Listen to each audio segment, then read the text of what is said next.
Alah, lawan immigration je pun mesti boleh menang. Betul tak? Betul lah. Nah kawan. Mantap kawan. Nah. Aduh, mistake. Santai kawan, ada lagi peluang. Nah. Aduh, bola tak kena kaki pula.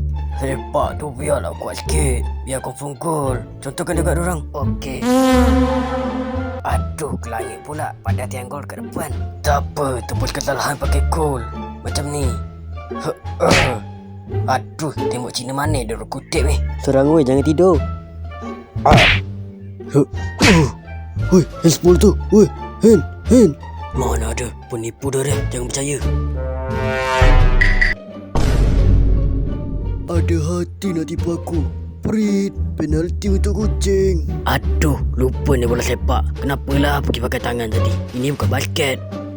Jangan lupa nyalakan streakmu dengan kemenangan tim kucing.